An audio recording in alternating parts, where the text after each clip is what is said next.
నమస్తే, welcome to స్వేచ్ఛ TV. నేను మీ దుర్గా భవాని. నిరుద్యోగుల ఆత్మహత్యలు మళ్ళీ మొదలయ్యాయి అని అనిపిస్తుంది. ఎందుకంటే సిరిసిల్లాకి సంబంధించినంత వరకు కూడా ఒక అబ్బాయి చెట్టుకి ఉరేసుకొని ఆత్మహత్యకి పాల్పడడం జరిగింది. సో అతని పేరు శ్రీకాంత్. అతనికి 25 సంవత్సరాలు అయితే ఉంటాయి. మరి మిగతా డీటెయిల్స్ అయితే తెలుసుకునే ప్రయత్నం అయితే చేద్దాము. సో అతను సిరిసిల్ల జిల్లా గంభీర్రావుపేట మండలం నర్మల గ్రామంలో అయితే అతను చెట్టుకి ఉరేసుకొని ఆత్మహత్యకు పాల్పడడం అనేది జరిగింది. 25 సంవత్సరాలు ఉంటాయి.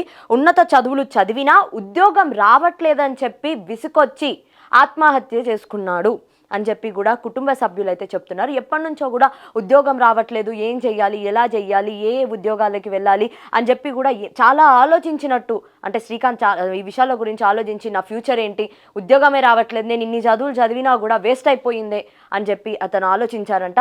దీనికి సంబంధించినంత కూడా మొత్తం కూడా మనస్తాపానికి గురై ఇక నాకు ఏది దిక్కు లేదు, అటు జాబులు వచ్చేలా లేదు అని అంటే నేను చదివిన చదువుకు కూడా నేను న్యాయం చేయలేకపోతున్నాను, తల్లిదండ్రుల కష్టాలు ఇవన్నీ కూడా అతను గుర్తుపెట్టుకొని ఆత్మహత్య చేసుకున్నట్టయితే అనిపిస్తుంది. మరి దానికి సంబంధించినంత వరకు కూడా వాళ్ళతో మాట్లాడే ప్రయత్నం అయితే చేద్దాము, వాళ్ళ పేరెంట్స్ తోటి. మరి ఏంటి, ఎలా ఉంది వాళ్ళ పరిస్థితి ఇప్పుడు అనేది కూడా. హలో అన్న, నమస్తే అన్న.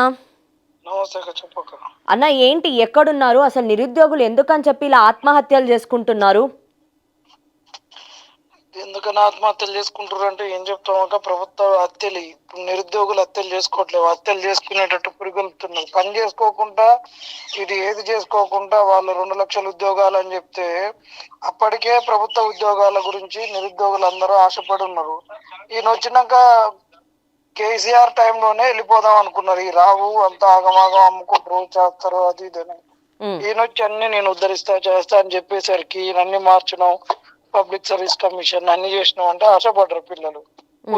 వచ్చిన కానీ ఉద్యోగాలు ఇవ్వట్లే, ఒక నిరుద్యోగ భృతి ఇవ్వట్లే, ఒక లోన్లు ఇవ్వట్లే, ఒక ఉపాధి కల్పన లేదు, ఏది లేదు. ప్రైవేట్ సెక్టర్ వైపు పోదామంటే అక్కడ అంతా అతి గందరగోళం, పెట్టుబడులు తగ్గినాయి, ఉపాధి లేదు. ఉన్న వాటిలలో ఆంధ్రోళ్ళు స్కిల్ అనేటటువంటిది తెలంగాణలో కొద్దిగా వాస్తవాన్ని చెప్పుకోవాలంటే తక్కువే. మరి ఆ స్కిల్ ఎన్హాన్స్మెంట్ లేదు, ఏది లేదు. అసలు దీని వైపు వాళ్ళ కాన్సన్ట్రేషనే లేదు. నిరుద్యోగుల్ని ఏ విధంగా వివిధ సెక్టార్లలోకి అబ్జర్వ్ చేసుకోవాలనే ఒక పక్క ప్రణాళిక ఈ ప్రభుత్వానికి లేదు. అంటే స్కిల్ యూనివర్సిటీస్ పెడుతున్నారు కదా, దీనికోసమే. ఏం పెట్టిరు? యూనివర్సిటీని పెట్టి ఏం చేసిరాక ఎంతమందిని పెట్టిరు? ఎన్ని డిపార్ట్మెంట్లు ఉన్నాయి అందులో? ఇప్పుడు ఆల్రెడీ ఒక సర్టన్ వయసు వచ్చి ఉన్నటువంటి వాళ్ళని, ఇప్పుడు జాబ్ చేయడానికి రెడీగా ఉన్నటువంటి వాళ్ళను, అశోక్ నగర్ లో ఉన్న వాళ్ళను, యూనివర్సిటీలలో ఉన్న వాళ్ళను ఎంతమందిని తీసుకున్నారు వాళ్ళు? ఎంతమందికి స్కిల్ ఎన్హాన్స్మెంట్ చేయించి వీళ్ళని ఏ విధంగా అబ్జర్వ్ చేసుకున్నాం ఇండస్ట్రీ కనెక్ట్ చేసారు? మరి శ్రీకాంత్ వాళ్ళ కుటుంబ పరిస్థితి ఇప్పుడు ఎలా ఉంది? వాళ్ళ అమ్మ మీకు పంపించినమ్మ ఒక వీడియో చూడండి. వాళ్ళ నాన్న పెరాలసిస్ వచ్చిన అతను, వాళ్ళమ్మ ముసలావిడ. అతడు 10th చదివినాక ఈ ఏదో ఒకటి చేసుకుందా అని వీళ్ళు ఏదైతే స్కిల్ అని చెప్పిర్రో, ఈయన ముఠా మేస్త్రి అని చెప్పిండో, ఉప్పర్ పని ప్లంబర్ పని చేసుకోమన్నాడు. అదే విధంగా తను పాపం ఐటీఐ చేసినాక ఒక డిగ్రీ ఉండాలని డిగ్రీ చేసుకున్నాడు. ఐటీఐ మీద వీళ్ళు ఎన్పిసిడిఎల్ కింద కొందరు ఉద్యోగాలు ఇచ్చిన పాపం అబ్బాయి దానికన్నా ప్రిపేర్ అవునేమో. వాళ్ళ నాన్న మెడిసిన్స్ కే పైసలు లేవు, అడగాలంటే అడగలేని పరిస్థితి. ఒక ల్యాప్టాప్ కొనుక్కోవడం, అది చేయడం, ఇది చేయడం, వీటన్నిటి చేసుకోవడానికి, తన ఖర్చులలో తీసుకోవడానికి, ఇంట్లో నాన్నకు మెడిసిన్స్ పంపడానికి వాటికే లేవు. వీటన్నిటి వల్ల అబ్బాయిగా నా తల్లిదండ్రులు నేను చూడలేకపోతున్నా, నాకు ఉద్యోగం రావట్లేదని బాగా కుమిలిపోయిందంటే, ఇప్పుడు నన్ను తెలుగు మీడియం ఎందుకు చదివిపించారు, ఇంగ్లీష్ మీడియం చదివిన నాకు ఉద్యోగం వచ్చేది అని బాగా బాధపడేటంట. వాళ్ళ కుటుంబ సభ్యులు ఎవరైనా అక్కడ ఉన్నారా అన్న?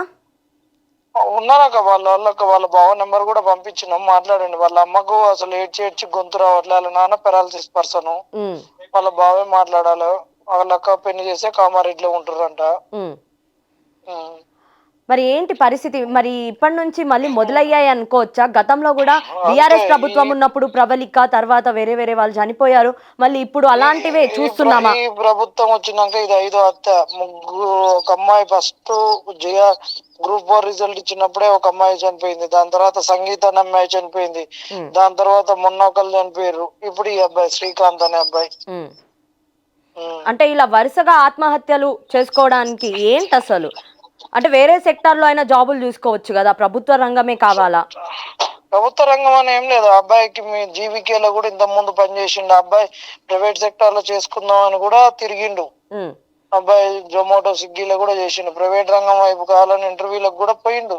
ఉమ్, ఉమ్, తిరిగిండు. ఇప్పుడు ఆ స్కిల్ లేక సరిగ్గా ఇంగ్లీష్ రాక లాంగ్వేజ్ బ్యారియర్ ఇవన్నీ అబ్బాయిని కుంగదీసినాయి. ఉమ్, అదే అన్నాడు ఇప్పుడు నిన్న మొన్న పబ్లిక్ సర్వీస్ కమిషన్ కూడా తెలుగు మీడియం వాళ్ళని ఆదరించకుండా తెలుగు అనేది తెలంగాణ వాళ్ళకు తెలుగు చక్కగా రాదు, ఉమ్. ఆంధ్ర గుంటూరు కృష్ణ గుంటూరు తెలుగే మంచిదని చెప్పారు. అన్- తెలుగు మీడియం బుక్స్ కూడా ప్రామాణికం కాదని చెప్పారు పబ్లిక్ సర్వీస్ కమిషన్ కు. మరి ఇంగ్లీషు ఇంత ముందు ఉన్నటువంటి వాళ్ళు తెలుగు మీడియం చదువుకున్న వాళ్ళకి ఇంగ్లీష్ లాంగ్వేజ్ ఏ విధంగా ఇంప్రూవ్ చేయాలనేది కూడా ఈ ప్రభుత్వానికి లేదు. ఇప్పుడున్న స్కూల్స్లలో గవర్నమెంట్ స్కూల్స్లలో కూడా లాంగ్వేజ్ ల్యాబులు పెట్టియడం లేదు. ఏ ఉమ్. విధంగా డెవలప్మెంట్ చేయాలి వీళ్ళ యొక్క లాంగ్వేజ్ పరంగా అనేటటువంటిది లేదు. ఒక న్యాచురల్ లాంగ్వేజెస్ లేవు, ఒక కంప్యూటర్ లాంగ్వేజెస్ గురించి ఎన్హాన్స్మెంట్ స్కిల్ ఎన్హాన్స్మెంట్ లేదు. లేక దాని తర్వాత వీళ్ళకు ఏదైనా టెక్నికల్ గా ట్రేడ్ గా మనకు ఆ ఎలక్ట్రీషియన్ గానీ, ఫిట్టర్ గానీ, వెల్డర్ గానీ, ప్లంబింగ్ గానీ ఇలాంటి వైపు వృత్తి రిలేటెడ్ ఉన్నటువంటి ప్రొఫెషన్స్ వైపు మళ్లించడానికి కూడా ఏమి ప్రభుత్వం ఏం చేయడం లేదు. అంటే ప్రభుత్వం ఏం చెప్తుందంటే కొత్తగా మేము 22,033 ఉద్యోగాలు త్వరలో నోటిఫికేషన్ ఇస్తాము, ఏడాదిన్నర కాలంలో 60,000 ఉద్యోగాలను మేము భర్తీ చేసినట్లు పొంగిలేటి శ్రీనివాసరెడ్డి చెప్తున్నాడు కదా, మరి ఏమంటారు దీని గురించి? ఆ మాట అనేటోళ్లకు సిగ్గన్న ఉండాలి, లేకుంటే మాకు చెవులన్నా ఖరాబ్ అయి ఉండాలి. ఎందుకంటే మొన్ననే కమిటీ చేసిరి 60 రోజుల వరకు ఉద్యోగాలను ఐడెంటిఫై చేస్తామండ్రి. మరి ఇప్పుడు 28,000 క్యా నుంచి వీళ్ళకి లిస్ట్ వచ్చింది. ఉమ్, ఆయన మాట్లాడుతుంటే మంత్రి, మా బస్ మంత్రి పొన్నవన్న గారు మాట్లాడుతుంటే పొంగులేటి గారు ఇట్లా ఇట్లా చేయొద్దు అంటుండే. ఉద్యోగాలు ఇన్ని ఇచ్చినావు అన్ని ఇచ్చినావు ఇప్పుడు లిస్ట్ అవుతుందండి 30,000 ఉద్యోగాలు అంటే. 30,000 అంటే ఇప్పుడు 60,000 ఆల్రెడీ ఉన్నట్టు గ్రూప్ 2 లో ఉన్నటువంటి ఒక 700, గ్రూప్ 3 లో ఉన్నటువంటివి, ఇప్పుడు పెండింగ్ లో ఉన్నటువంటి గ్రూప్ 1 ఇవేనా కలుపుకునేది? ఏదైతే హెల్త్ డిపార్ట్మెంట్లు ఇచ్చినా అయ్యమ్మల్ని ఇలా కలిపి చెప్తారా? ఇలా కాదు మరి లిస్ట్ ఉండగా అన్ని ఉన్నాక ఇప్పుడు 28,000 లిస్ట్ దొరికింది, మిగతా 2 లక్షల ఉద్యోగాలు లిస్ట్ దొరకలేదా వీళ్ళకు? ఉమ్, దరిద్రం మాటలు ఇవన్నీ. ఆయన 2 లక్షలు అంటాడు, ఈయనేమో మార్చిలోగా 1,00,000 ఉద్యోగాలు నింపుతున్నాడు. వీళ్ళకు కమిటీ అసలు ఇప్పుడు కమిటీ వేసుకున్నారు, కమిటీ తేల్చాలి, లేవు డేటా అన్నారు. కమిటీ తేల్చక ముందు ఈయన ఎట్ట చెప్తాడు జనవరి ఇప్పుడు రాదు 2 నెలల వరకు అది స్థానిక ఎన్నికలు ఇదంతా నోటిఫికేషన్ ఇదంతా అయిపోతే జనవరిలో ఇస్తావు. జనవరి నుంచి మార్చి వరకు 3 నెలల్లో నువ్వు ఎగ్జామ్స్ పెడతావు, ఉద్యోగాలు ఇస్తావా? ఉమ్.